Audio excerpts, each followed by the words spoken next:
going to hit. Thank you, Zoom.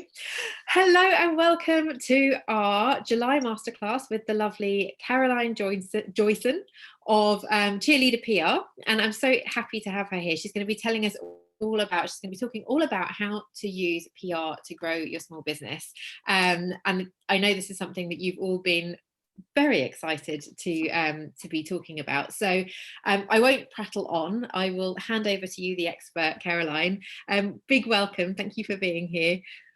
Oh, thanks for having me. Yeah, it's good to be here. Very organised with getting this all set up. I was very impressed. So thanks for having me and making it so easy. But yeah, I mean, as I say, yeah, it's good to meet you in your group, and I know you worked journalism before, so you've got that the different perspective to me. So hopefully our perspectives will match up, Kate, and then I'll know it's been a good presentation. No, I'm sure it will.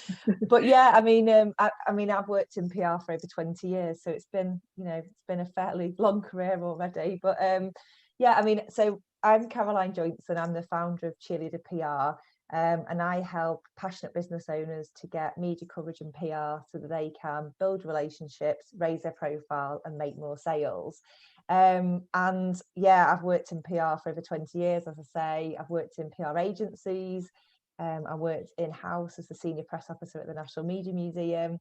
And then I went freelance. And then 2 years ago, I set up Cheerleader PR to empower business owners to promote themselves, basically, so that they weren't reliant on a PR agency coming in and doing all the work and making all the relationships and then finishing the work and leaving with all the contacts. Because actually, as a business owner, for you to be able to make your own relationships and develop them and nurture them is so powerful. That's the basis of PR. So I put together a presentation, which I will do now, and it's got a mix of sort of overview and introduction to PR, but also some really practical things you can do to kind of get started or to carry on with your PR journey. So I shall open that up. Excellent. And I also say to everyone, please use the chat box if you have any questions as you go along, so we can either answer them as we go, or we can maybe take some time at the end to just go through them, if that's okay with you, Caroline. And apologies, I said your surname wrongly. I'm so sorry. I questioned myself. I thought it was Joynson, not Joynson. Oh, don't worry. It's always a thing. Yeah, definitely. I get Johnson a lot, as you can imagine. It's fine. So it's basically PR for winners, because I believe it can make such a big difference to your business.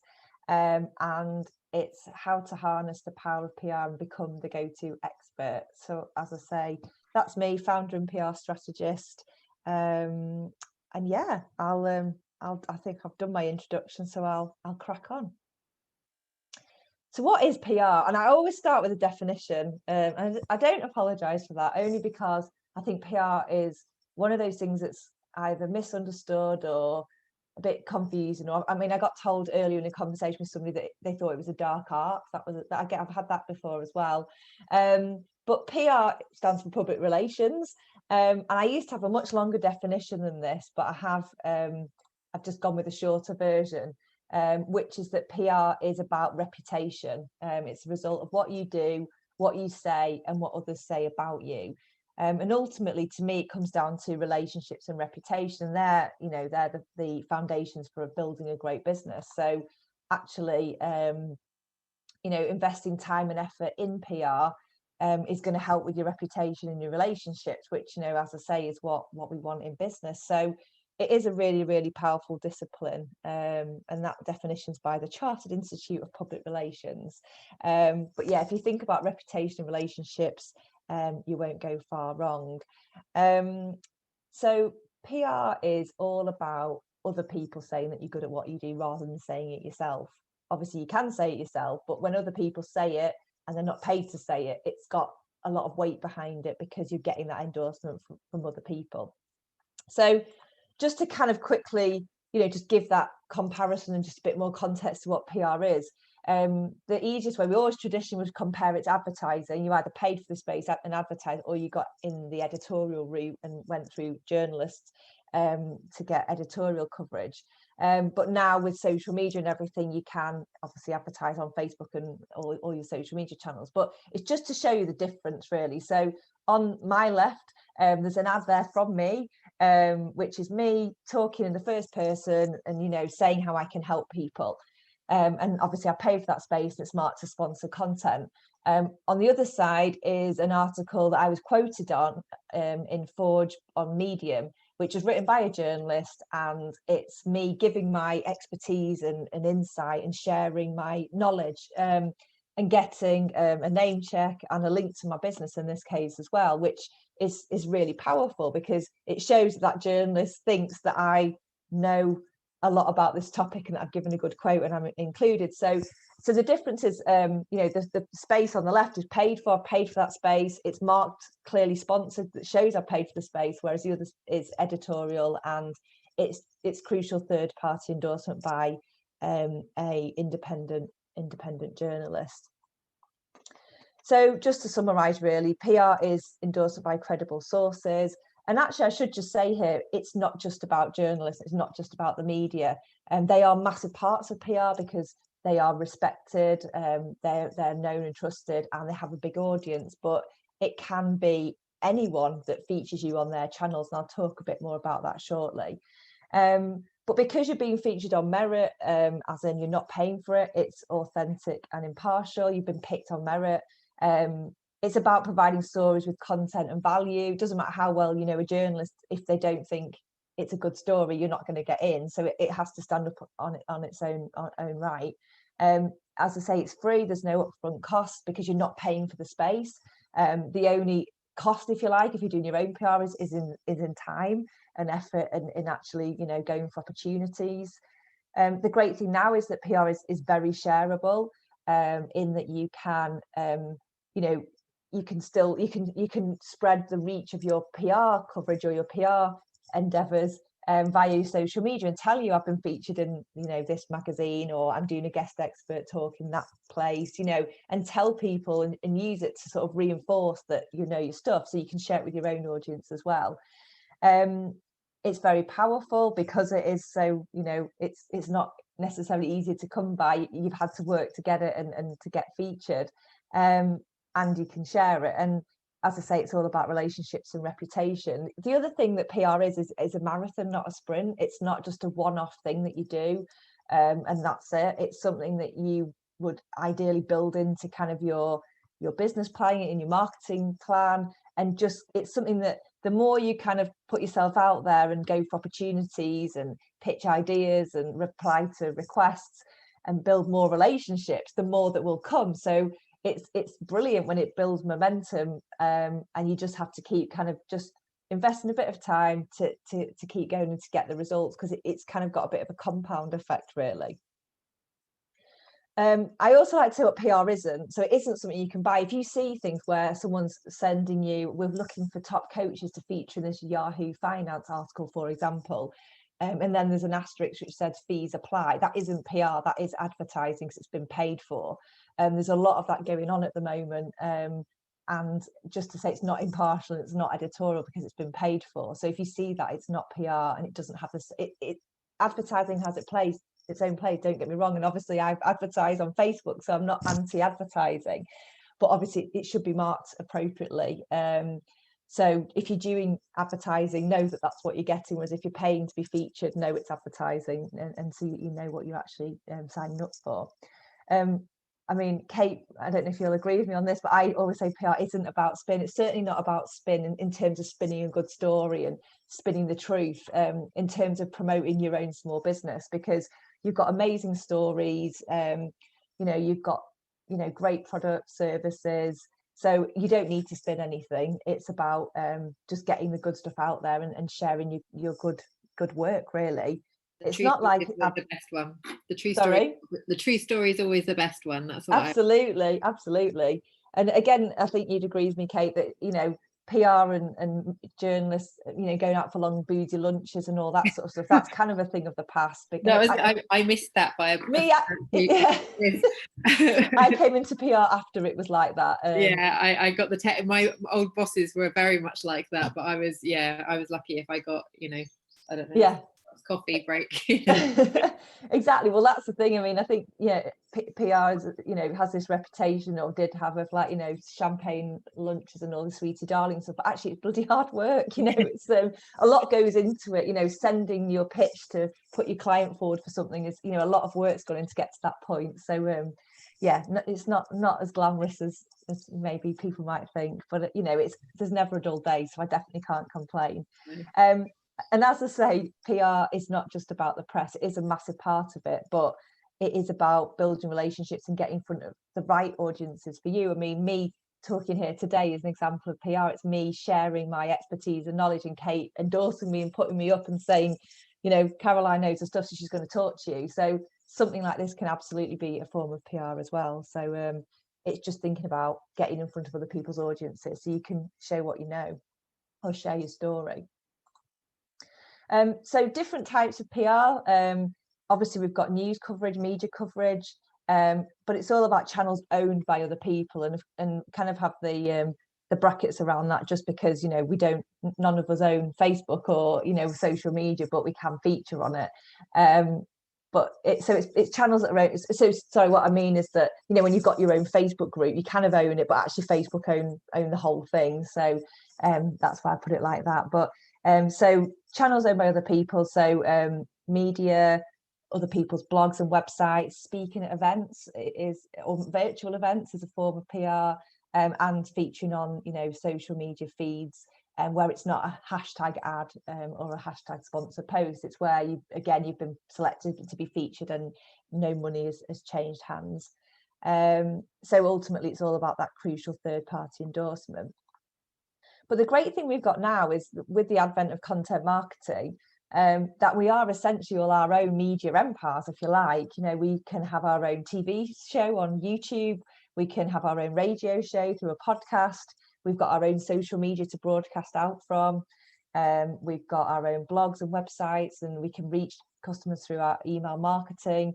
So we actually now are all content creators, which I know that's something you'll be part of the membership for, really. And so the great thing is that the two things totally feed each other. So you can, if you have media coverage, you can talk about it on your social media channels, for example. Just to say, as a word of warning, you can't actually share screen grabs of coverage because it's protected by copyright in most cases, unless you've got permission from the editor of the publication. But you can share links to coverage, and you can, there's not been any sort of things cracked down on people sharing logos of coverage they've had. But it's just to be mindful of that, really. But you definitely can talk about the coverage and sort of share, how it came to be and things like that. But when you're coming up for ideas for PR, that can feed your social media and your content. And likewise, when you come up with ideas for content marketing, it can feed your PR with ideas. So the two things are really powerful together. So PR is powerful because it's this third-party endorsement by journalists, peers and influencers who are independent. It builds reputation and profile, and it raises your credibility because you're getting that endorsement.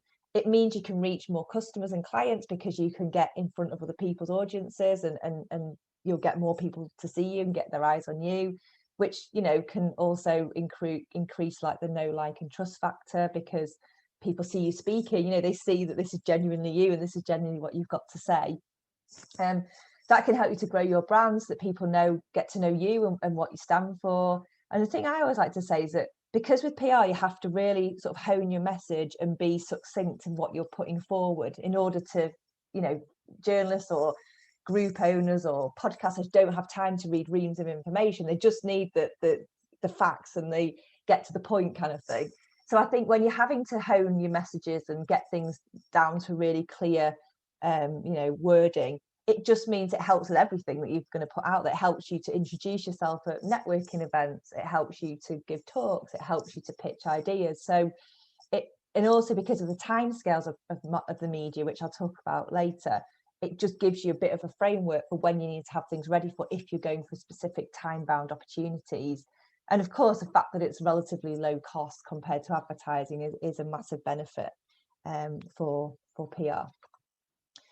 But ultimately, I like to kind of keep it simple for my own benefit quite often as well, that PR is actually common sense in a lot of ways. It's basically about getting the right information to the right person at the right time, so that you can ultimately reach your target audience and customer and client, because that's why we're doing this. It's to raise awareness for our business and raise our profile and make things happen we want to happen. So it's reaching out to people with the right information so they can help you to reach your customers and clients. So if you think getting the right information to the right person at the right time, then that's kind of, as far as I'm concerned, the basis of PR, and it just kind of focuses the mind, I think, really. I think that's really important. Sorry to interrupt, because no, it's fine. You see these opportunities, or people might reach out to you and ask you to, can you come on my podcast and talk about so and so, but not every opportunity is worth it, because you've got to think, you have very limited time as a business owner, and if that audience isn't your audience and you aren't actually going to be talking about your business, it's actually not going to be a good use of your time. So like, for example, if somebody asked me to invite me onto a podcast, actually this happened, to talk about anxiety, and it's something I could definitely talk about, but it's not really related to my business. The audience isn't necessarily like laser focused on who I want to talk to, and I have limited time, and so therefore it's not something I would spend time on, if you know what I mean. I don't know if you'd agree with me on that, but I just think 100%. When you have limited time, it's really important to not to give your energy to the right things. Yeah, that's the thing. We're all, like you say, we're all limited on time. We're trying to do a lot as small business owners, and so you could try and go on everything, but what's actually going to get, I always thought when I work with anyone, it's when we're going to do this shortly anyway, but looking at who they're actually trying to reach, who their audience are, and what they want to achieve in the business. Because if it doesn't help you to achieve what you want in your business, it doesn't reach the right people, then why are you doing it? And I think asking those questions can help you because there are loads of opportunities. There's infinite opportunities to put your own content out, or to feature, to try and get PR coverage and featuring other people's on other people's channels. But it's a way to be able to prioritize what you focus your efforts on, because you can't do all of it, and not all of it's going to do anything for you. So yeah definitely, Kate, 100%. Easy to get your head turned, I just think. It's easy to get your head turned. Definitely. So that leads me neatly on to the start of doing your own PR, which, as I say, I would always start with, well, who is your audience? Who are you actually trying to reach? Because ultimately the media, they're very clear on who their audiences are. For example, they'll all have their own, kind of media pack with their, that they use for advertising. It'll say exactly who the Grazia woman is, who's the stylist reader, who reads the Telegraph, and it's all like based on different characteristics of who they're trying to target. And that's the question they're asking when they check. And again, Kate, you can hopefully agree with this or not, but they're thinking, well, will this work for my reader or my editor? Is this something that is going to, and if it's not relevant to their reader, they're not going to be interested, because they've got to make sure they're covering stuff that their readers are going to want to read, and it's going to make them buy the paper. So filter is an immediate filter. Instantly whether, well, that's a topic they like, that's a topic they don't like, that's a subject they like to talk about. They know where they stand on everything, and so it's really easy to filter and make a decision on whether it's or not. I suppose that's like kind of the editorial policy and the kind of the ins and outs of like you say, what the view is on that particular topic or not, kind of thing. So Kate's recording this, so you'll be able to catch up on the questions and stuff, but what I'd encourage you to do is I've got a series of different questions as we go through, and some prompts, so obviously you'll have those on the recording, but these are just some exercises I use really to help you to just kind of just make a start with your PR and narrowing down what's going to work for you, and how to approach doing your own PR. So as I say, the first place to start is always with your audience. So who are they? What media do they read, watch, listen to? Where do they hang out online? It's just, I'm sure again you'll have gone through that kind of all that audience work in the membership, but in terms of for the PR point of view, it's thinking about getting that kind of ideal client avatar, or that idea of who the people are, and just thinking about, well, what media do they read, watch, listen to? Where what are they actually consuming on in the magazines, what newspapers, and everything like that. And just I've actually got some prompts that can help with this. So in terms of who your audience are, again, this kind of comes down to how the media is segmented, really. So, you know, are you targeting other businesses, or are you targeting, you know, the public, you know, the consumers? Because there's a whole set of pages and magazines and websites that are aimed at, you know, business to business, but there's a massive amount that are aimed at the public, and again, different segmentations of the public. So another way to look at it is, you know, are your audience, are they local? You know, do you only serve customers and clients in a geographical location? Because if you do, then you'd be looking at more regional and local media to get your message out that would make a massive difference to your business. Or is it, you know, an online business and you can ship or you know, serve nationally or even internationally? And again, it's just ways to filter down that sort of knowledge about your audience. And then again, are they male or female? What sort of age are they? And what job are they in, or what business do they have? What interests do they have? Because there'll be some, you know, when you work this through, there'll be various sort of publications or outlets or websites that really just serve that audience, and they're the ones that are going to make the difference to your business. And then, you know, again, sort of looking at what challenges and problems do your audience face that you can help them to solve, and just thinking about, yeah, how you can help them. And you know, I'm sure that's why you've got your business and what it's all about. It's just putting yourself in your audience's mind. And then, as I say, taking it that one step further and thinking, well, what media do they sort of consume? What magazines, newspapers? Do they love, you know, BBC Radio Leeds, or do they love Radio 2? You know, again, it's just sort of just putting it out there and just thinking where to start, and then you can narrow it down as you go. But also, where do they hang out online? You know, what's their favorite social media channel? What groups are they in? You know, what podcasts do they listen to? And just starting to build up that picture for who they are, so that then you can think about how you can target them and who you want to get in front of. And all of this is so that you start to build a map of, you know, who you want to work with and where you want to get to, so that you can start to put the steps in to make things happen and to actually get to where you want to go. It's knowing where you want to go in the first place, I think, is you know, sometimes the challenge, but once you've worked that out, you can go and find the right people. So that, as I say, that would be your kind of start of a 10, just thinking about your audience. And you've got the prompts there as well.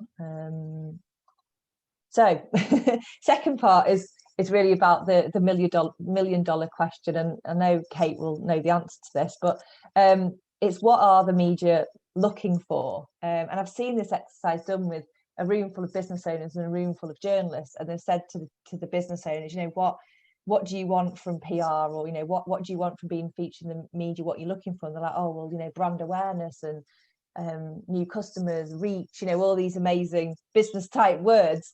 And then they say to the journalists, well, what are you looking for? And they say, stories. We're looking for stories. You know, that's what journalists trade in. You know, that's you know, that's your currency, isn't it, Kate? You know, as a journalist, you're looking for good stories.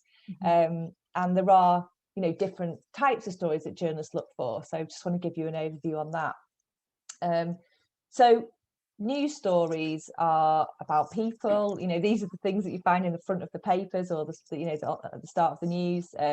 They tend to be, or can be, very extreme, you know, because they want to evoke a response and emotion. So very inspirational, very happy, very, very upsetting. You know, there's something that's going to, again, make you want to read. But they have to be relevant. So I talked before about regional versus national media.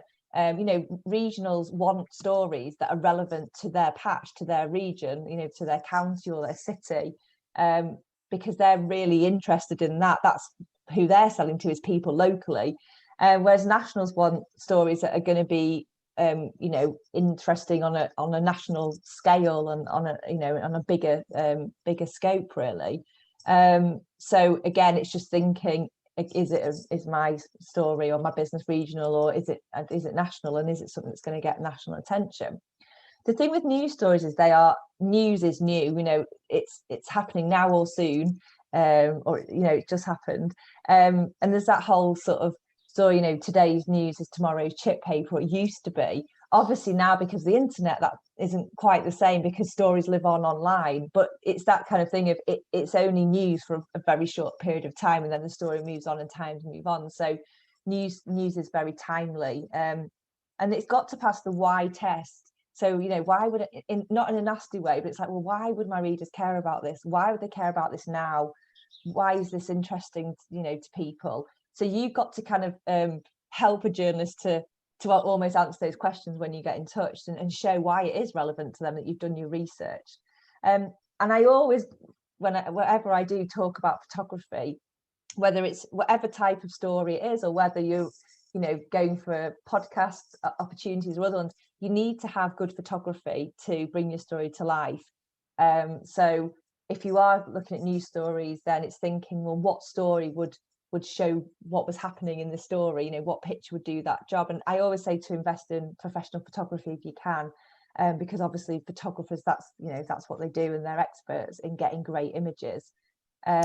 But yeah, photography is a key theme. Yeah, we would actually turn down stories based on the fact we didn't have photography and we didn't have the budget to send someone to photograph it. So if you didn't have good photography, it would be a good story, but we couldn't illustrate it. It would cost us money to do it. Well, with stock photos, it's never quite bringing these kind of things to life. So if someone had crap photos, they're not going to be positioned in the same way. I mean, obviously I was working in glossy, so everything had to have a certain look and a certain feel and be very, very professional. Like, it might be different if it's if it's online as well, you can have lower res images and stuff. But yeah, good photography is so important, and it will pay you back in dividends, I think. Yeah. And that's the thing, like you say, it could be the difference of being featured or not. And the thing is, once you've got the good photography, you can use it on all your own channels as well. So again, it's that thing of it not being just a one-off. It's got multiple uses. So Georgita saying, are you talking about photography of the person who's writing the article? If you were writing your own article, say for a website, you might supply a headshot of yourself as the author. But more generally, it would be for a news story, it'd be a feature, an image that would kind of go with the story. So if it's somebody launched, I mean, this is, if someone's opening a new a new restaurant or something, you probably have photos of that actually happening, and like the ribbon being cut. This is a basic example, but it's just a photo. Like they say, a picture speaks 1,000 words, and I think in this case, 1,000,000% that it's a story that if you just looked at a picture, you'd go, oh yeah, I know what that is. It illustrates that story. But equally, if you're like offering advice or tips, or doing a talk like I'm doing, then personal branding photography is also really important. So having pictures of yourself that show you either at work or show you and your brand as you are, just to kind of again show that you're a professional, that you mean business, that people can again see what you look like, get to know you a little bit. Personal brand photography really pays off as well. And I'm just going to talk about feature opportunities, and definitely for features, pictures of you would come in very, very handy. So they're just some examples of news stories here. So these are all sort of Yorkshire specific, but just some example of business type news stories. So we've got a business relocating. We've got an example there in the middle of a time-bound story about a nursery. It's linked to Mother's Day. And the other one is about the launch of a new business. So this is sort of business news, particularly that regional media love, basically, because it's an example of local businesses doing great things, and they don't have to only sell locally. So for example, apparel leads do send products all over the world, but the fact is it's based in that location, and that makes it relevant to the readers of that publication. So just to illustrate that, really. So features are longer stories, usually planned in advance. So these are more, you get them in newspapers and magazines and on on TV. But so it's something where they go into more depth and speak to more people, have case studies, or people's more detailed stories. But the opportunity here is that what you'll find is magazines and papers will have like the same features in on a monthly basis. They might have the weekly women's section, or the monthly I think it's woman in home, or Prima has ladies at launch, and they have that every single month. So that there's an opportunity there, once you know what the regular features are, to pitch yourself specifically for those opportunities, because they're going to be looking for content, and like Kate says, good stories that would fit that section, that have good photography as well. So it's that's the other side of kind of you know, the sort of stories they're looking for. They're also looking in more depth as well. Product features look for products that are widely available and that have good photography.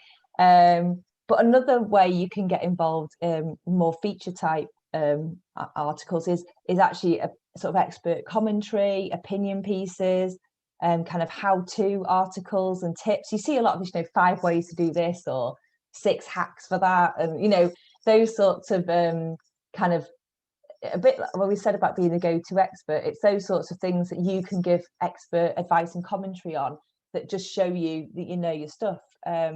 So that's another opportunity. And again, the photography comes into play. So just some examples of feature stories. So the one on the left is How I Spend It, which is in The Guardian. And it's in every week, or it was, which is how I spend my money, basically how I earn my money and how I spend it. And that was, again, you've got the nice personal branding photo that goes with it. The one in the centre is a tips piece that was in the British Airways magazine, and that was by a career coach, 10 tips to network your way to your next career move. And then the other piece is a review piece for a travel business, a 5-star hotel boat, a review piece that was in many different, lots of different nationals reviewed it, but just different ideas of different types of coverage based on different types of features. So the next step in terms of doing your own PR is actually this research piece, and that really is the key to doing good PR, actually, because ultimately, if you don't know, and I'm sure Kate is going to back me up here, but if you don't know, well, for one, if you don't know where you want to be featured, it's very hard to get featured. But 2, if you have to really sort of tailor your pitch to the person and place you're pitching to. You don't just want to send one email to multiple places and hope for the best. You want to actually look at each magazine or each newspaper, wherever it is you want to be featured, and see what they cover, what opportunities there are, whose name is underneath that feature, you know, that you've seen that you think could work for you, so that you can actually go to them and say, I know you write this, and I'd love to put myself forward. Here's my information. So, but you can only do that if you spend some time researching the publications and the outlets. Because I know I've seen various talks with editors who say they just hate when people do, I mean, and it is generally quite often PR agencies where they've just literally sent a mass email to everyone. And of course, you know, a journalist wants to know that you've done your research, and that is actually, if you've done your research, you're less likely to be wasting their time than if you send it to everyone and as I say, just hope for the best, really. And they also like exclusives as well. So if they feel like a story has been sent out to 100 other people, they're going to, I mean, that was a question. I mean, it depends on your publication, but that was a question I always asked. Where else has this story been featured? And it would make a difference. And because if a competitor was interested in it or not, you know, we never featured anything that any of our competitors had covered. It had to be something very obscure and way off. So if you felt like it'd been like blanket sent out, automatically it's a bit of a turn off as well. But yeah, it's a turn off if you didn't know. It's a bit insulting actually if people aren't actually, because it's wasting your time. Yeah, that's the thing, and that's the thing that everyone's short of, you know. So it's our job as a business owner doing their own PR or a PR person is to make the journalist job as easy as possible, so that, you know, we can help them and you know, they can help us, hopefully, if they like the story. But by doing your research, you're helping a journalist to, you know, not wasting the time and giving them great ideas, which, you know, I'm sure you've got coming out of your ears, because small businesses are so interesting. There's so many great stories about behind them, how they came to be, you know, about the founder. So I used to write the Women and Home, that I used to write their Women and Home one. I used to commission it, and I used to write it as well. We used to feature a new business. I can't remember if it's called Beyond kind of 9 to 5. I can't remember what it was called back then. But yeah, it was basically the ladies' launch thing. You featured business, all the background of everything, of their startup, how they got their startup funding, you know, what were the challenges of setting it up, how did they come up with their idea, what was their light bulb moment. You know, that is all fascinating, just the ins and outs, because so many people want to do what you're doing, which is being entrepreneurial. So, you know, that in itself is a hook, the fact that you started a business, because a lot of people dream of doing. Yeah, definitely. It's that inspirational side, isn't it? And you know, just seeing people doing things you want to do, or you might never have thought you wanted to do, but just, you know, it's going to inspire you and see someone doing something different, really. So it's doing research. Once you've worked out where you want to be seen, then reading them, watching them, listening to them, just getting to know them. And I know that can sound like a massive task, so I would just say initially just pick one or two and just really research those rather than trying to do everything at once, because it's again about making it manageable for you if you're doing it yourself. So getting to know them in terms of what they cover, who writes what, because then you can follow those key journalists on social media, if and engage, and again, not in a like a stalkerish kind of way, in a way of like seeing what they write about, seeing what they tweet about, seeing what they're interested in, just so that all those things just help you with your pitch. And also again, you've done your research and it helps you feel more confidence in approaching them, I think. There is Twitter is huge in the journalist world, and there is the hashtag on Twitter called #journal request, which is obviously free, and that's where lots of journalists will put out requests for whatever it is they're working on and need help with, whether that's a comment, an expert, a case study. So if you go onto Twitter and search #journal request, all of those will come up. There is a way around it which also edits it. There's a free resource, which is if you go onto a site called journalrequest.com, you can sign up for a free daily email with all of the journal requests from that day, categorized into relationships, parenting, business. So they categorize them for you, and also take out all the duplicates and all the kind of any spam ones that are on there, because you do often get like random things, people hijacking the journal request hashtag. But that was a free email that you can get.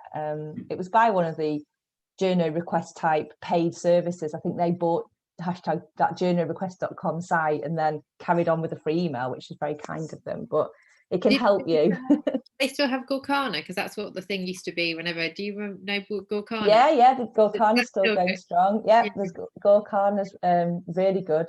And yeah, there's another one called Rocks Hill, which is another media database, and so all the journalists are listed on there, but obviously there's a rather large fee to access them. That one, yeah. Is Gorkana paid now then? Yeah, I mean, it might be free for journalists, but it's for anyone wanting. It was free. Maybe it was just free for journalists. Yeah. Okay, interesting. Oh, okay. Yeah, I mean, I always think it's amazing how they keep, there's a huge amount of information about all the journalists, but they do an amazing job of keeping up to date most of the time. Sometimes, you like, this person left 6 months ago, why are we still on this media list? But generally, and I think now it's online, it's updated all the time. They are good. So that's just a way of just sort of doing some research and just starting to think about where you want to be seen and how you want to be seen.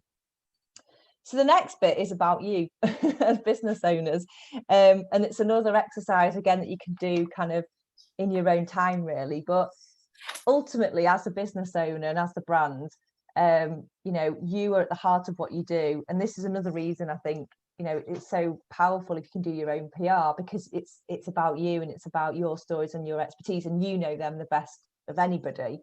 So it's thinking about again, we've said journalists, trade and stories. What stories have you got in your business? So what I like to ask people to do is to kind of go away and sort of bullet point out, like go through, it sounds a bit onerous, but it can be really, really enjoyable, like kind of go through your life and think about, well, in fact, start where you are now, start having your business now, and go back through like the kind of the key moments that led you to having your business, because that's where there's so much kind of interesting gold, really, in terms of why you do what you do, how you do it, what it's all about, what journey led you to start your business, the highs, the lows, what you learn, because those are things that, again, people can identify with and can be inspired by or surprised by or, interested in. And the other thing is, what expertise have you got to share? And again, I was saying about those sort of tips piece and those advice pieces and commenting on things and opinions. And when I say expertise, I don't mean only like qualifications. I mean life experience as well here. So, things you've been through that you can talk about, but also, things you've learned as a result of having your business. So like, I work with like a lady who had a women's clothing boutique, and it's like, she knows all this stuff about styling now and about trends and about fashion and but also she knows about running a small business and running a retailer, an actual physical shop. So it's not just the obvious like for me, it's not just so I know how to write a press release. It's like, well, I know how to, for example, set up a networking group for women, or I know, there's other things other than just purely what I do that I can offer advice and tips and insights on. It's interesting, actually. So I was made redundant when I was pregnant with my second daughter, and I've had a lot of opportunities to talk about that when I was happy to talk about it. It took me a while to kind of come to terms with it all. But one of the reasons I've got cheerleader PR is because I was made redundant. I would maybe never be sat here doing this now if that hadn't been the case. But because redundancy is something so many people go through, there's often someone looking for some insight or some lived experience of it. And because my redundancy is directly related to my business, often the two things could be featured alongside each other. So it's not always the obvious things, like the tips are great and you can definitely get coverage for those, but it's thinking about your life as well and what you've learned throughout your life that's got you to where you are now. It's those pivotal moments. And actually, just to say, we've got a training called the Tell Your Story Masterclass. So that's a really good one to go back and have a look at when you're working through this, because it will help you identify that. And then also, of course, we've got Soul Story. We've also got a storytelling course coming up in August, which will help all of those things as well. So yeah, definitely. Brilliant timing, actually. All that coming. It's almost like we set it up, but we didn't. Yeah. But it's that thing. It's like, I mean, it's, the story's at the heart of it, isn't it, Kate? It's like, that's what's interesting to the media, but ultimately that's what's interesting about your business. That's what makes you unique. And that no one else has got the same one, have they? Exactly. It's fascinating. I'm obsessed and love stories, as you could imagine. But I think it's just remembering that your story, even the most, it just seems like such an everyday mundane thing to you, but it's interesting because it's someone reading it has empathy with that. Someone understands what it's like to go through a divorce or be made redundant or have an accident or illness or be bereaved or something. And people are looking for a story which they can almost see some hope in or some empathy with or whatever. And if you can link it to your business journey or, how you came up with your business idea, that's just so powerful. And it has that double whammy effect for you. Whereas you're the journalist in the publication and you're also having to really neatly let people know what you do, kind of subtly. That's what content is all about. You just subtly letting people know what you do, really, I suppose. Yeah, definitely. And when those two things come together, it's amazing, isn't it? It's like the sweet spot of, like, the journalist has got a great, an insight or a story, and you've got to share your story, which I think is really powerful as well. And potentially help other people, but also, a mention for your business or a link to your site, and I mean, so I was in the Guardian talking about my redundancy. It was, what tips would you give to someone who's just, going through redundancy? So I wrote up some tips. And then when I sent them off, I said, and she said, oh yeah, actually I'd like to use one of them. And I was like, oh, is there any chance, you could include a link to my business? Because it's got one of those things, you feel a bit like, oh, I don't want to push it. But then equally, if you don't ask, you don't get. And she's just like, well, is that part of you having from your redundancy, is that how you got your own business? I said, well, yeah, it is actually. And she's like, well, I'll put it in there. And if the editor takes it out, the editor takes it out. And I was like, that's fine if they take it out. But anyway, it went in. And so that brings, in fact, that should have been one of the benefits of PR, because when you get links from national media or well-known media, it gives your SEO a boost, because Google thinks, oh, well, if she's in that website's been linked to from the Guardian, which you can't buy links from there, then it must be a good website. That's a good point. We had an SEO masterclass 2 months ago, actually, and that's exactly what we were talking about, backlinks. So actually, oh gosh, it's all coming together. It's all coming together. Don't you just love it when that happens? So just some tips again, just some to sort of think about when you're going through the story and expertise. It's like, what's your why do you do what you do, how are you different? Because actually people are really interested in things people have gone through that's the similarities, but also things that are completely different. What's interesting about what you do is the way that you do business, or the type of business you really unusual or different. Just again, that can help with your content, just looking for things that are are different. Again, what advice or tips could you offer? And then the other one is about any topical or timely links to the wider world. So I'll talk again about this shortly, but I said about passing that kind of why now test and it being timely. The media will use kind of key dates like Christmas, Valentine's Day, there's gifting opportunities like that, or I guess dates that everyone understands or knows what they're about. So you'll see magazines will probably start to look for, if you got an unusual romance story from Christmas, we were proposed to on Christmas Day and things like that, because they want a reason to talk about that particular thing. Otherwise it would be the magazine wouldn't relate to anything that was going on in the wider world. So it's thinking about, well, how can I link to things outside my business? So it could be an awareness day, it could be things like International Women's Day or Mother's Day, others anniversaries. So it's that thing of helping to answer that question, why now, by kind of doing that research and including that in your thinking. And also, if you're planning ahead with dates that are coming up that are relevant, it means you can just prepare your content in advance and prepare your pictures in advance. So it gives you more of a framework time wise to actually kind of build on, really. So it can help with all of your content planning, really. And then again, yeah, is you laughing? I was just going to say, because I've mentioned this before in another one, but I wrote a feature about getting married because my name was Kate and my husband was Will, and it happened to be at the same time that Kate and Will were getting married. And so it wasn't like Valentine's Day or something like that, but it was something that was happening that everyone was talking about and interested about, and every magazine and publication was looking for a way to, like, how can we possibly make this relevant for us?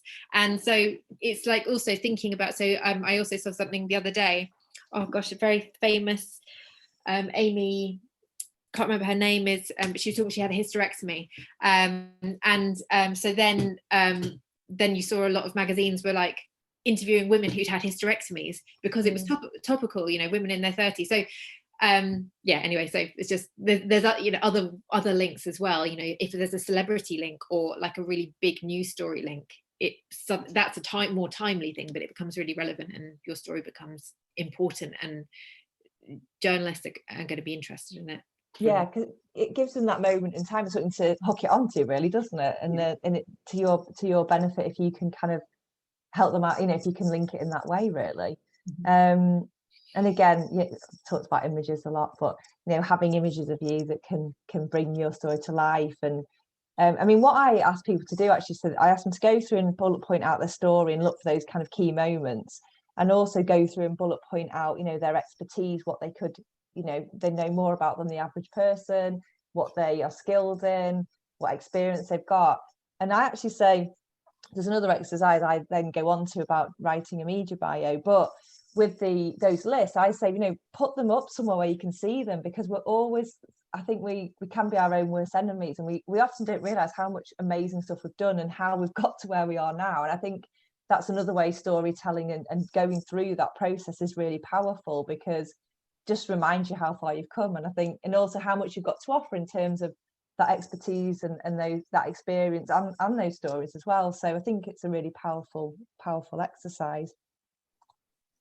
So the final step, if you like, in terms of these sort of the 4 steps to get you going, is about planning, which we've already talked about, in terms of being timely, and so that if it relates to things in the wider world. And I think looking for those ways to link, so celebration days and seasons, or awareness days, or news stories in the news, it just makes you look up from like working on your business and being really busy to think, well, how can I link to the outside world, the wider world? Because that's a really powerful thing to do. And again, it can help with your content, and make content more timely on your social media and everything, but it can definitely help with the PR and the media stuff as well, by helping you to pass that kind of why now test. There's a lot of awareness days linked to sort of health conditions, or there's awareness days linked to most things actually, and it just means that again, you don't want to do everything about awareness days, because I think some of them are a bit tenuous. But when it's like International Women's Day, for example, a lot, and World Mental Health Day, those sorts of days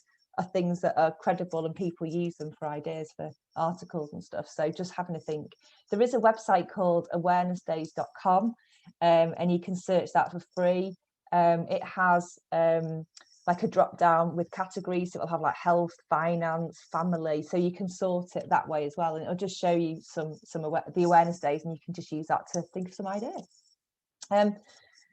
The other thing is that timing is crucial with the media, and this can also help with your own planning. So glossy magazines, as Kate well knows, they work 6 months out. They start to think of ideas 6 months out for a lot of their features. So if you're wanting to pitch a Christmas idea, then you want to be starting to pitch it in July, for example. So if you know certain dates that you're going to use and that you think are really, you're going to hook onto and are really strong, you need to start 6 months out thinking, well, what information do I need if I'm going to pitch the glossy magazines, so that I can, get everything ready for them. But the good thing is, if you've got it ready 6 months out, then you can work, closer to deadline. So then, like, the supplements work about 3 months out, and the regional magazines like Cheshire Life and those sorts of things are 8 weeks out. And so you've kind of got a sliding scale of when the deadlines are for different types of publications, and you can use that to your advantage in terms of starting to plan earlier, especially if you want to target those glossy magazines with ideas. But then you've got that information, then you can use it closer to the time, and make the most of having done that work and pulling that together. So planning is a massive part of PR in terms of, just getting everything ready to go in time for deadlines. And it just helps with everything, because then, for product-based businesses, for example, if they've got all their Christmas material kind of drafted and their images sorted in July, then when it gets nearer and they're trying to make other products, they're not like panicking about pitching for opportunities. So I know this isn't a membership for product-based businesses, but again, if you've got something that's got that link, it's just working back from when you want it to appear and building those deadlines in, really. So just to summarize kind of the 4 questions I've asked and would encourage you to look at just to start thinking about doing your own PR. First of all, well, who are you trying to actually reach, so that you can work out which media are relevant to those people, so that you can target and focus your efforts on that rather than just anything, and that can just help you to prioritize your time in terms of, will this opportunity actually help me to get to where I want to go or not, and reach the people I want to reach. Then thinking about, well, who are the key journalists or influencers who can help me to reach, which are the key in those key media, and who are the people that I can start to build those relationships with. And it doesn't have to just be journalists, it could be other business owners that have got Facebook groups, it could be podcasts, it could be awards or speaking opportunities. So again, it's just thinking what's right for you. There's no kind of one size fits all here, but once you've identified them, then you can make a plan of how to reach them and start to build a relationship with them ultimately. And then in terms of you and your story and your expertise, what stories do you have to tell and what expertise do you have to share? Because again, loads of ideas can come from doing that exercise in terms of things you can use on your own channels as well, but also leveraging it to get in front of other people's audiences. And then that whole timeliness and context of why is this relevant now, and why is this interesting, so that you're linking to things outside your business that mean you're part of something bigger than just your own thing. So that is the questions I would ask you to have a think about, and really this is the best starting point for your PR. So it's going back to going to the right person with the right story at the right time, so that you can get featured, grow your audience, and particularly with those sort of tips pieces and advice pieces, become the go-to expert. Because if journalists don't know you're there, and that you can offer this advice and expertise, they can't feature you. But they need, if they know you're there, you've done your research, you've started to build a relationship, then you can either respond to journal requests about that thing when you see them, and you can proactively go to people and say, I've got this great idea for a feature, or or a tips piece, and here's what it is. So this is almost like the groundwork, so that you can start to reach out and make PR happen and make things happen. So that's kind of my presentation, really. I mean, just to say thanks for listening. If you've got any questions or any comments, then fire away. As I say, I'm Caroline from Cheerleader PR. I've got a free Facebook group if you want more PR tips, which is PR for Passionate Go-Getters Facebook page, and I'm on Instagram as cheerleader_PR. And I do have as well a free download, which is 7 steps to get PR ready. So if you're happy with me to share the link for that, then I can do that as well. absolutely do. Sorry, I was on mute. Do All right. share it in the if you share it in the chat box, and then I will take a note of it, and I will also share it in our Facebook group as well, so everyone can get hold of it as well. So yeah, so Brilliant. PR for Passionate Go-Getters, and then your freebie as well, and presumably they can grab your freebie anyway from your cheerleaderpr.com. Yeah, you can get it from the website. Yeah, it's linked from the website. But yeah, do put the direct link in the chat box so everyone can grab it. That was brilliant. Thank you so much. That was such a good, brilliant. I know you said that you were nervous doing it. I thought it was a brilliant overview, and actually, it was really, really good. And I think the thing I would add to that as well, whether you're, it is a lot of work doing PR, and you are right. It is a marathon, not a sprint, but it's free. It's absolutely worth it, and it's a real opportunity to leverage other people's audiences, and that's something that we're really talking about a lot. And if you haven't got the money for Facebook ads or whatever, this is it's just your time, and you can leverage massive audiences in really quickly doing it. Obviously, you've got to put the work in.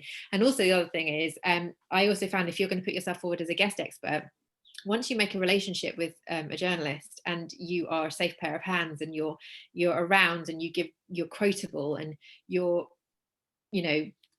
give good quotes, and you're trustworthy, they'll keep coming back to you, because it's easy when they think, well, I'm writing this, I'm researching this, oh God, I need a comment from somebody. Oh, I'm going to go and speak to so-and-so because she's always available and gives me a great quote. And I used to use the same people over and over again because it was easy for me because I was busy. So so once you make these connections, it's worth it. So that was brilliant. So I got a question from Hannah. Would you suggest starting with smaller publications and working towards the big ones, or can you dive straight up in with the nationals? Oh, good question. I mean, it depends really. It's all about what story you've got and where's relevant, really. I mean, you could definitely, if you had an amazing story and you found the perfect journalist on the nationals who you thought they'd love it, then there's no reason you can't pitch that idea to them. I mean, I think sometimes if you want to start building up your confidence a bit more and getting used to doing PR, then starting with your regional media can be a really good place to start, because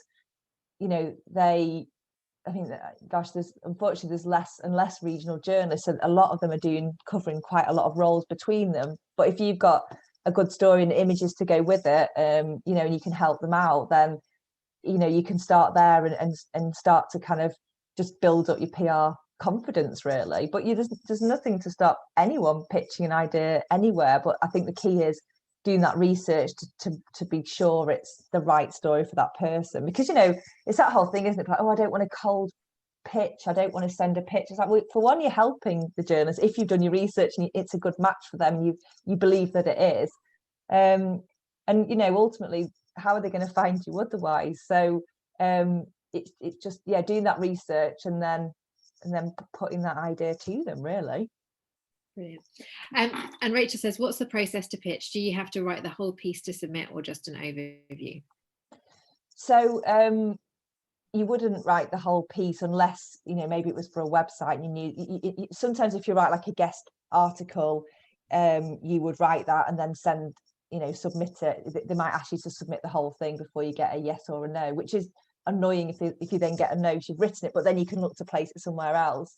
But if you're pitching it like a feature idea, you would just send an outline of the idea and sort of why, who you are, what the idea is, why you would be the person to write it, and then just start from there, really. If you had more of a news story, like a business news story, or you won an award or something, that's where you'd use a press release, which is like 1 to 2 page document, which is like a known format for journalists, which summarizes like all the main points. So it's like who, what, where, when, why, and then all the details and quotes.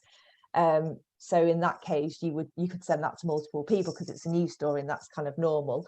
But if it's an idea for a feature, then it's sending the idea in, or like I showed you that how I spend it example.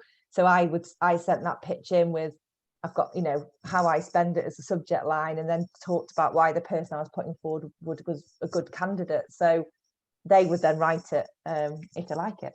Yeah, because I think that's the other thing is, particularly the bigger national press, they're very unlikely to commission an unknown writer to write for them. What they would either do is interview and do it as a kind of third person feature, or they might ghostwrite it for you, but they would very unlikely commission you to do it when you haven't got a proven track record, and they're probably going to be more turned off by you sending something that you've written, because it might not be in their style, it might not be in their voice. There's so many things that you can do wrong. So far better to pitch it and grab their attention. It might be different with a smaller publication. Again, I'd probably only send the pitch though. They might commission you to do it. The smaller local magazine or something, they're more likely to want to get you to write it, and then they'll edit it. But again, is a bit off-putting actually when you've got something that's already written, because they have their specific angle that they're going to want to go for. So what you're doing is you're pitching them the idea and giving them the hook, but they are going to then look at it and say, well, I know what is good about this. And so often I would get pitches from PRs, and what they'd actually pitch me isn't what I'd be interested in. It will be some little nugget somewhere in the press release or in the conversation that we have.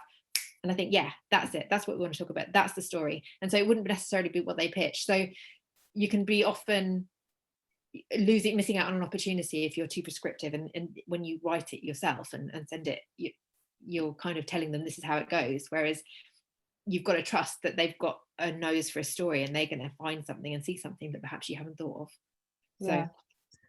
So, like you say, they just might, like you say, they might just see one small bit and be like, that's the bit, and that that's the magic of it, but you don't know quite always what bit they're going to go for. And you don't know what conversations have been having in the editorial offices. You've gone in and speak to your editor and say, we need a story about somebody who's, I don't know, made £1 million during COVID or something like that, or something really tiny. We need a story of somebody who's renovating their house.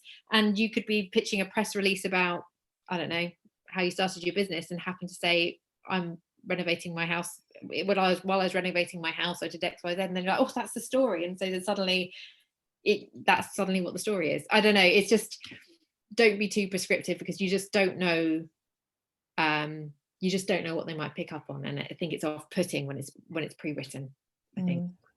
Yeah, as I say, I think the only exception is when it's like a site where you can submit an article, and they'll probably have submission guidelines and all of that. So they'd ask, they're asking you and telling you how to write for them, their editorial style and all sorts. But that's only in that sector, really. So you can, so I've done a few things for Thrive, and you just literally write it and do it, and then I don't know what they do actually. I don't know whether they edit it or anything, or whether they just make sure it's on style and they do it. But what are your thoughts on writing for the likes of Medium Brains magazine, Thrive Global? Is it good PR?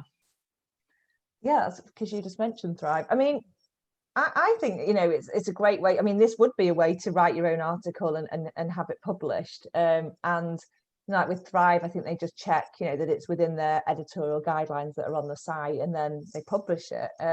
I mean, it's funny, I've had mixed reactions to it, because I think it's a great way to get your writing and your voice out there and share a great story.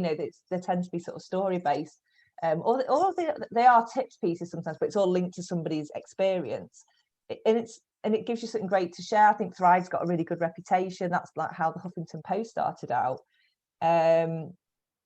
So I think if you've got the time, you've got a great idea, then, I mean, I suppose you might think, well, I've got this great idea, but actually I want it to be in one of the main publications. So you wouldn't then want to give it to Thrive, because it's like Kate said, then it's not going to get into a magazine, because they'll see that it's already been covered, sort of thing. So I think it's just weighing up which sort of stories you'd want to put forward for the self-publishing platforms, which is what this is, which ones you want to kind of hold back and pitch for a bigger opportunity. But I think Thrive, for example, is very well respected, and it has got a good reach, and I think it is good PR. It just kind of fits, working out where it fits in with all the other things. You've got to make sure you're not selling yourself short, I suppose, like missing out on opportunity. I think, and like Mind Body Green is another one, and I know kind of health type coaches, it certainly used to be where you could just pitch it to Mind Body Green and just do it yourself. And I think I wonder if there's a way of, it kind of is a good way of establishing your voice and you as being known for what you do, rather than I've got a really great story and this is what the place they're going to do it. Is kind of more thinking it's an extension of your content. So you know the kind of content that you'd be posting on your social media to grow your authority and educate people. You're thinking, oh, actually, this is maybe it's you taking stuff that you've already created, like a blog post, so you're not having to do that double work, and then just submitting it to something like that, and then you'd have to.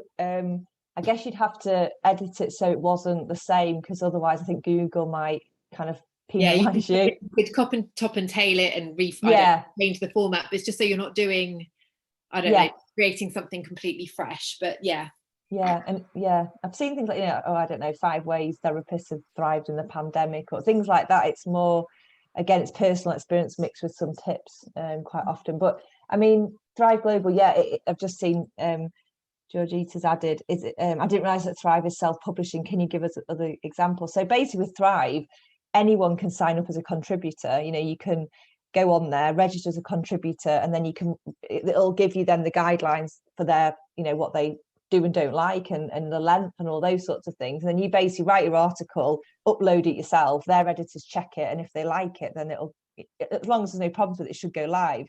Huffington Post used to be very similar, but you had to get an editor to approve your initial idea so that you could be a contributor, and then you could still write and submit, but they could still reject the article. But they don't do it like that anymore. So it Thrives like the next version in a way.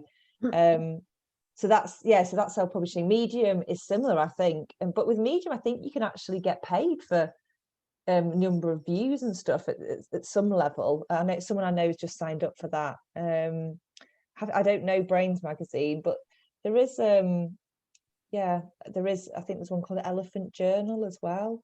But they're all ones where you can upload your own articles, and then you can share them and say, I've had this published, or I've published social proof as well. And then you can also get the logos and stuff, as featured in Thrive, whatever. And that's a really good trust. That's a really powerful trust builder. When people go onto your website and see, I think once you've been featured in the media, it does elevate you in people's eyes, and they think, oh well, I think I trust them a little bit more now, because whether it is one that you self-publish on or not, I think it is just it just raises your trust, your know like trust fast. It shows your stuff, doesn't it? Particularly, like you say, if you're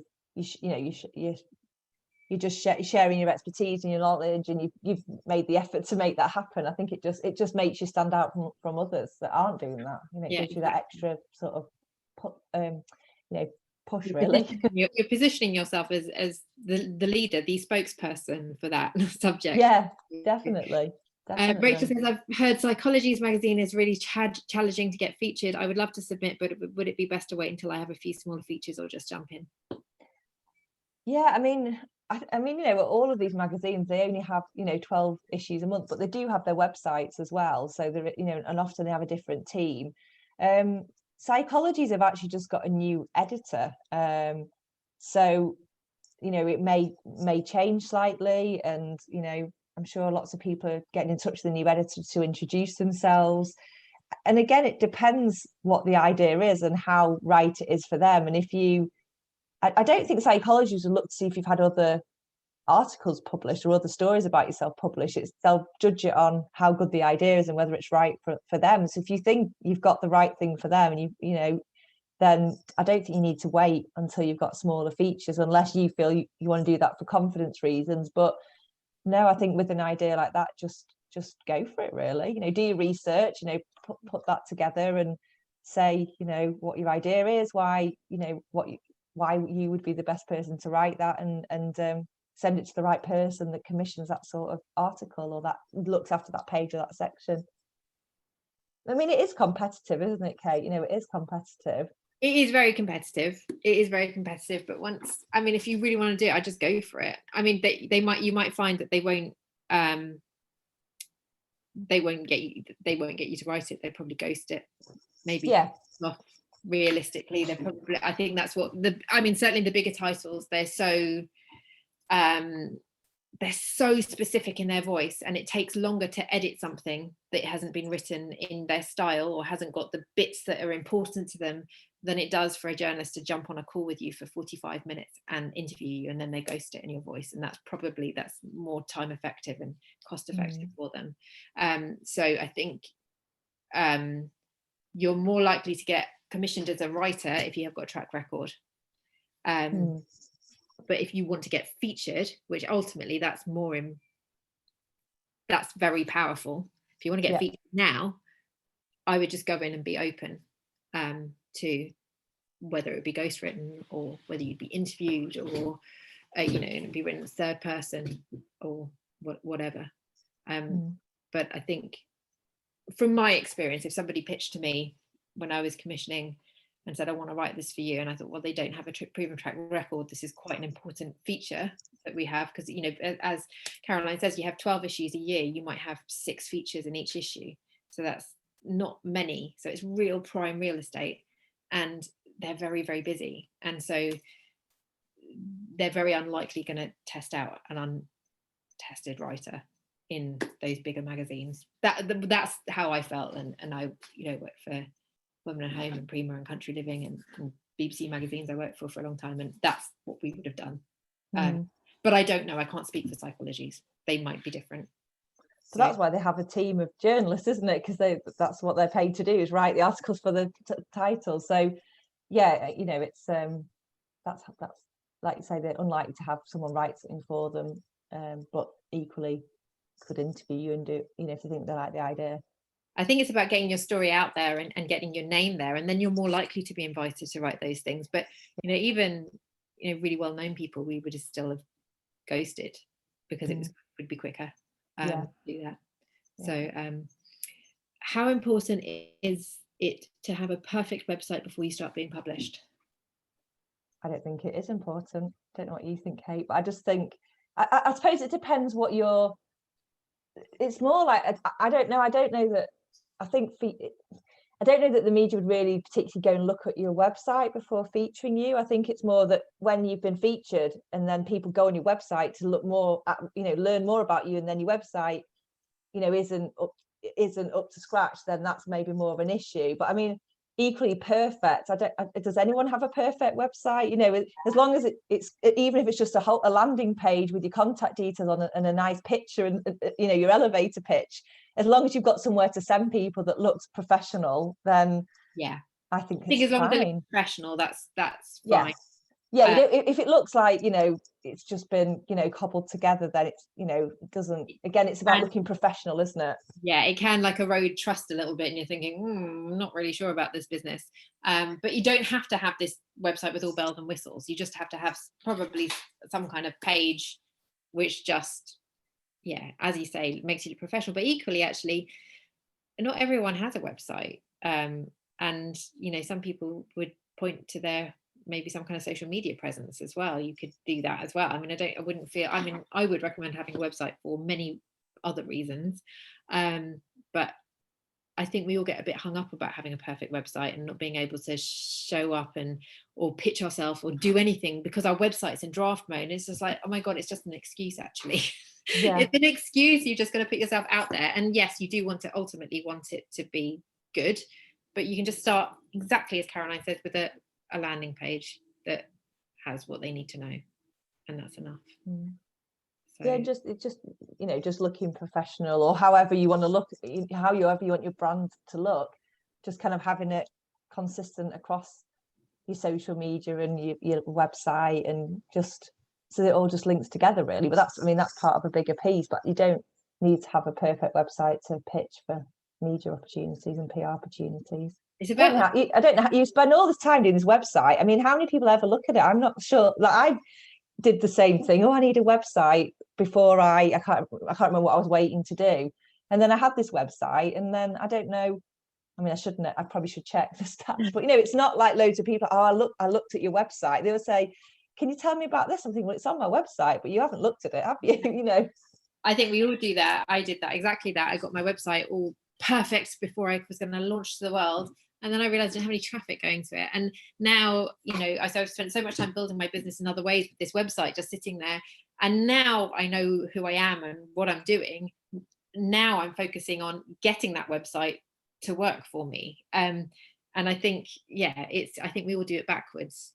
We do it backwards. You don't actually know what your website needs to do for you until you've actually been established and you've got an audience who's coming to you. So, and it's going to evolve, isn't it, for the same reason? Going to evolve, yeah. Oh yeah, that was one of the many mistakes I made early on in my business. Okay, is the story more important than the authority of the person providing it? Well, that's a good question, isn't it? Depends what it is. If it's a story, if you're going for like a tips piece or an expert comment, then you need, I would say, then authority is important, that you can prove you know your stuff. Whereas I think if you're putting forward a story, then that it just has to be entertaining, inspiring, and I think so. Hannah runs a business kind of. It was sort of about Christmas, and so, for example, you could show up as an authority builder, as an authority, and say like 10 ways to have a traditional Christmas or something, and that would be fine. Or you could share your story about the best Christmas you ever had, or the worst Christmas you ever had, which is probably going to be more popular with the journalists. And and then it wouldn't really matter whether your business had been running for 5 minutes or 10 years, because they'd be interested in the story. Definitely. Brilliant. Thank you so much. Is that all? Has everyone asked all their questions? I think we have kept Caroline for long enough, but thank you so much. So useful, just so fascinating. It's been so wonderful. Please post your freebie in the comments so everyone can grab that, and I will make sure I cut and paste it and pop it in the group. But thank you so much. It's been really great. I know that everyone has got tons out of this. So so thank you so much, Caroline. So do check her out. All her details, we can put her, actually, should we put your details back on screen quickly? So I can do. And I will grab that as well. Fabulous. There are my details. Thank you so much, everyone. This will be replay. It will be available in the membership in the next 24 hours. Thank you so much for your time. Thank you so much for your time, Caroline. I really appreciate it. I've enjoyed it. It's been great. It's been good fun. Yeah, thank you so much. So I'll leave it there for today. But thanks so much, everyone. Thanks so much for joining us. Take care. Bye. Bye.